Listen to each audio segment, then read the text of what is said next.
Hey, what's up? This is Antonio Edwards in a video with What to Flip, where we're going to look at properties and see if it's a deal or no deal. So let's tap in and look at some properties. All right, so I have a property that was sent to me from a wholesaler. Sent in my DM. Guys, let me give you a quick tip. Obviously, you're watching my this video, you follow me because you want to get in real estate or you're already in real estate. Let me give you a tip. Always market yourself. Let people know what you do. So if you're into real estate, post real estate content. If you go and look at a property today, it doesn't hurt to post a video or even something as easy as taking a picture of you in front of the property. Hey, looked at a property today, didn't get the deal, but it's just let people know that you're out there in the field, and it's marketing for you to remind people that you do real estate. So me doing this over the years and me continually being consistent with me posting about real estate, I get deals that come to me without any marketing costs from wholesalers because they follow me, they know I do real estate, and they know I buy properties. It's a quick tip, all right? But anyway, I have a property here that was sent to me from a wholesaler, 809 Jackson Boulevard, Birmingham, Alabama. Photos. I did take the photos, and I have it on another tab, which we'll look. I have it on this tab, which we'll look at right here. It says 2-bedroom, 1 bath. Asking price $27,000 or best offer. Let me give you another quick tip. If you're watching this, if I'm going to wholesale a property, I learned this years ago. I never provide OBO or best offer because that's letting me know that you're open for a negotiation and you're willing to go down on the price that you're asking. Okay, OBO means that I automatically see like, okay, I can get it cheaper than $27,000. I'm just giving you a tip. And for anybody watching this video, never put OBO or best offer or in parentheses. Some people, I see this sometimes, open to negotiation or negotiable. Like, I don't put any of those terms. Just put your price. I don't even like asking price. I'm asking for, just put price $27K, price $100K, and it sounds more on the firm side, more so than you're open for negotiation. Because OBO, I know I can get this cheaper. All right. So 2-bedroom, 1 bath, $27K OBO. Roof, it says in good conditions, 10 years old. Central AC for air, HVAC 10 years old, gas furnace for heat, plumbing, electrical good condition, foundation in great condition. Repairs, carpet flooring maybe need to be redone, bathroom could be used for update. Says great condition for your rental portfolio. Okay. Now we just need to tap into it and see what the numbers like. Let's look at these pictures first. So with that being said, this is the outside picture, of course. Okay. Doesn't look bad, right? The bones seem to be solid. Okay. Okay, this is not a bad property. I mean, it's distressed, but it's not like it's not a tear down shape. It looks like it was this doesn't look like a leak here. Like it was probably maybe once a leak and they just cut this open. I'm just assuming here, but just going off what usually the case from my experiences from looking at properties. So maybe it was a leak here and they cut that open and never finished the patch up. I mean, I don't know, but I'm just assuming. I could tell it needs some electrical upgrades as well. So I mean, as we know, it needs a bathroom. If someone's gonna fix and flip this thing, I mean, it just needs a full renovation. Nothing like that stands out at all. It's an older property, right? It's clean. I mean, it's a clean bread and butter. If the numbers work, fix and flip, right? But let's look at these numbers, man, because the numbers, that is the elephant in the room when you're looking at properties. It's not the property, right? It's not the property. It's not the location. It's the numbers first. You need all of those, but first you need to determine these numbers. Okay. I already have the address up. So with that being said, I'm gonna pull it up for y'all. So they said it was a 2-bedroom, 1 bath, right? Yep. So it's a 2 bedroom, 1 bath, 1,017 square feet. I already see, look, it sold in 2020, a couple months right when after the pandemic happened, right? 14K. Okay, they're asking 27K. Doesn't mean anything. Just something like to note to myself. Let's see. Let's tap into this. So let's start with actives. And let's do three. Oh, no, that was a 2 bed. Let's do the square feet minimum of. I say I go to, since it's over. I think it's 1017 square feet. Let's go 1,000 to 1,500 square feet. Let's start there, right? And not much comes up off the top. This one is 40K. Look at this one. This one's been on the market for. This is looks like a remodel. This been on the market for 50 days. In this area for 139.9, right? 139.9. Okay. It does have a second bath, so that's interesting. Okay. 139.9. Oh, that bathroom is shitty. Somebody did a bad job on this bathroom. I wouldn't did that. Oh, that's not sexy looking at all to a female. You know, females love bathrooms and kitchens, right? It's not even sexy to me. That looks bad. You could tell they kept the old, from what I see, it looked like they kept the old cabinets. I would have, it looks like they kept old cabinets. They refurbished them. They did a cut and paste job. I would have did a better job if I wanted in this type of, this market feels like a C-, D-ish, maybe D+, C- area. Like a low end area. It's not like hood, but it's low end. So if you want to go in and do a fix and flip in a low end market, you want to pop it out as much as possible to get the maximized dollar. It's listed for 139 for 50 days in a bubble market. That's a long ass time. I think they didn't do a great job. It looks decent, it looks nice, but it's not like the wow factor rehab, right? Let's see what they possibly pay for it. I'm gonna see if we can see what they pay for it.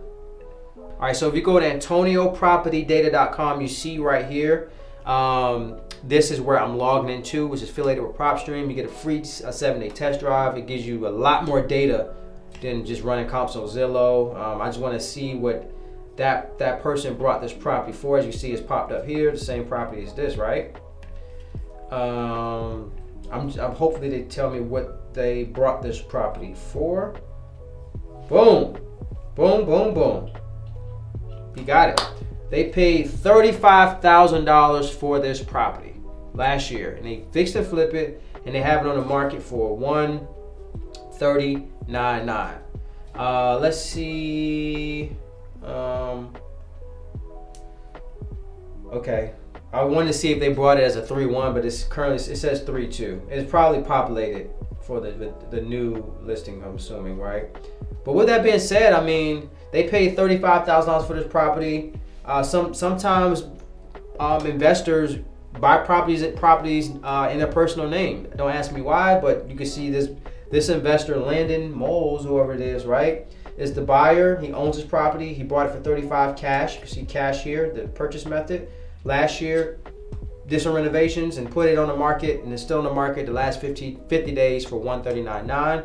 That lets me know that he possibly has a lot of meat on the bones, because $35K, $139.9, that's $105,000 juice there. I mean, just say if you put 40 in repairs, I don't know, I'm just gauging just to be conservative. Just say around 40 is a lot of meat. So he can drop this price a few times, right? He may be just testing the market at $139.9, but this is a good comp. It's a good comp. I kind of want to call this agent. You know what? Let's call this agent. I want to be nosy and see if they got any offers. Let's call this agent live. Hopefully they pick up the phone, right? Let's see. Direct office, mobile. Let's try mobile first. Hopefully that goes directly to their cell, right? I just want to be nosy. I just want to, see like, hey, do you got any offers on this property? Why is it still in the market for 50 days, Let's try this other number here. It says direct office. It's a hit and miss with agents picking up the phone. It's 50-50. You just never know. Some agents are hungrier than others. Can I at least get a voicemail? Hello, my name is Antonio. I was calling regarding your property on 1225 Park Avenue, Birmingham, Alabama. I was interested. I had a couple questions on this property. Number one, I wanted to at least know if it's available. If you can, just give me a call back at your earliest convenience. This is my number here that you see on your call ID. All right. So with that being said, they didn't pick up. I had a feeling they won't pick up. It's a 50-50 chance agents picking up, man. Some agents hardly ever pick up, right? But anyway, I just want to know if they have any offers on the table, because sometimes this may be on the contract, may have closed, and they forgot to put sold. A lot of times that happens, or it can still be on the market, right? But anyway, he paid $35K for it. This wholesaler is sending me this deal for $27K, or best offer, right? I mean, it's negotiable. So I like this. I like what I'm seeing so far. Okay. Let's keep it going. Let's go to solds. Go to solds. And honestly, I mean, there's no, you can't say it's a comp until you see sold. Okay, so our property's here on Jackson. I don't see anything. Oh, no, I take that back. I'm about to say I don't see anything in the 20s on that street, but a street over I see one for 26 that's sold. Right? Has one pick, sold for 26K. So we have so on our same exact street we have an 85K. Okay, 85K. Wow, this looks okay. I was about to say it's a remodel, but this is definitely not a remodel. It's just a decent. This is what we call rent ready for the traditional investors that are landlords. They get their properties rent ready for a tenant. This is the typical look of a rent ready home, right? It's not immaculate shape. It's not in distress. It's just a good, clean property to throw a tenant in there, right? This is probably what this is. They sold it for 85K probably to a homeowner. This was very sellable too. So let's see who owned it prior to that sale and who owns it now. Go to details, right? I'm gonna look at some transaction history. So 2014, this property was purchased for $12,000. So with that being, okay, an investor, Fairwood Homes LLC. So this makes a lot of sense. Like I said, so 2014, right when the market was starting to creep up, right from the crash, they brought this property for $12,000. My good assumption is they brought this for a rental property, threw some repairs into it, kept it up over the years, and decided in 2020 they was probably burnt out landlords. Let me go ahead and sell one of my rental properties out of my portfolio for 85K in this bubble market, because they sold it in December 2020. They saw the market going up. They try to get the best that they can get out of a property, and this is probably what happened. They sold it for 85K. Their rent-ready property. They just went ahead and sold out the portfolio when they already made their monies over and over again, because they owned this property for 6 years, right? 6 years, and you paid only 12K. Just say they got $750 a month. Just throwing out a number. They got their money. They've been got their money for this property plus some cash flow over the years. So they just like, just sell it off. That's probably what happened. Okay. Let's see. So 85K. That's not really a comp because it's not a rehab. 36K. This is another distressed property. I like what I'm seeing, guys, at 27K. I like what I'm seeing. I'm really liking it. Let's look at this. This already could tell this is a type of area for a buy and hold. This is definitely a buy and hold area, which is really good for investors that like cash flow. They don't want to do fix and flips all over the place, right? I'm trying to find one more good one. Wow, look at that. Somebody bought a nice complex for $390K. I wonder how many units that was. I'm liking what I'm seeing. Yeah. Yeah, I mean, yeah, this is a buy and hold. And guys, I already have this property under contract. I have it under contract. This is a deal, okay? And when I looked at it originally, I was like, wow, this is a slow flip property. So with that being said, right, I'm buying this property. This wholesaler sent it to me for $27K. I offered $20,000 to get this property, and they countered back and said $23,000. And I said, okay, give me about a day. I'm gonna look down some more numbers and get one of my guys locally there with some boots on the ground to take pictures and videos. And this is why slow feet don't eat. They came back to me before my guy was able to get there, and it was like, sorry, we can't do 23. You should have took the ticket. We have some buyers at 25K, and you know we like you. We know you perform. So if you can do 25K, we're just going and run with you versus the other people that has doing 25K. They says no worries, and I kind of really believe that. So I was like, okay. I say send the contract. So I have a deal at 25K. Went from 20. I offered 20 and went for 23, and I should have just had them send the assignment contract.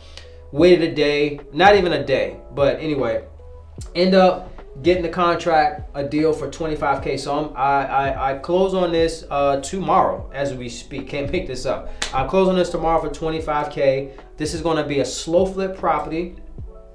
So I close on this property for 25K. This is going to be a slow flip property where we're going to gauge about $650 to $700 a month. I'm not going to do any repairs. If you remember, just look at the pictures, right?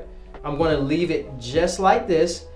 Get about in Birmingham, Alabama, I could probably get about 3,000, maybe 5,000 on the high end, but I'll just say 3,000 on average down. So now I'll be playing with house money. Not house money, but I'll be all in it for $22,000 once they get that $3,000 non-refundable down from an owner occupant. We're going to probably get $69,900 or charge them $69,900 with interest for 30 years and about $650 to $700 a month. This is a deal. This is a great slow flip and a great slow flip market. So there you have it on what to flip. This is a deal. Great slow flip.